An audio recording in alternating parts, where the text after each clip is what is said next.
Haitians in the U.S. have staged several protests pleading with the Biden administration to stop Title 42.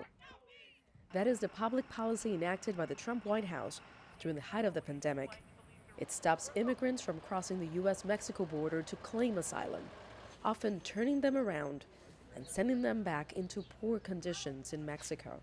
We're pissed because they're deporting our sisters and brothers.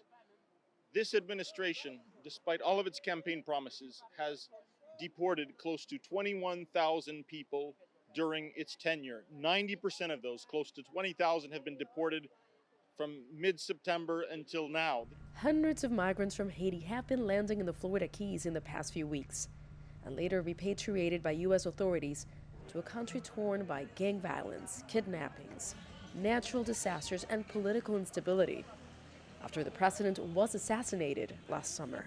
Haiti, 1 hour 45 minutes for the Florida. Now you have kidnapping, you have everything. People die, kill, people die. Joe Biden don't tell nothing. He's killed the president, tell nothing.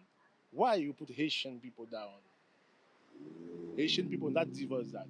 The Biden administration says it will end the restrictions for asylum seekers in May of this year, according to published reports.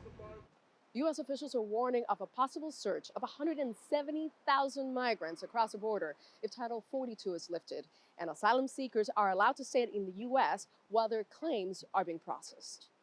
Meanwhile, the White House announced that up to 100,000 Ukrainians and others fleeing the conflict in Ukraine will be welcomed to the U.S. through its refugee program and other legal pathways. We're just asking that the Biden administration stop racializing migration policies, border policies, and welcome the Haitian people, Haitian asylum seekers, as they should be. We support the fact that this country, being a welcoming country, has opened its doors. You know, we saw President Biden with the Ukrainian baby. We understand that. But whether it's Ukraine, Afghanistan, Haiti, nations of Africa and Latin America, it has to be the same policy. It can't be, let's let the Ukrainians in, but when it comes to Haitians, I only have ice for you. This doesn't make sense. For Haitians in the U.S., it's just another hard pill to swallow. Others are welcomed with open arms, Cubans, and now Ukrainians, while Haitian people are turned away despite decades of natural disasters and turmoil. Nitza, Soledad, Perez, CGTN, Miami.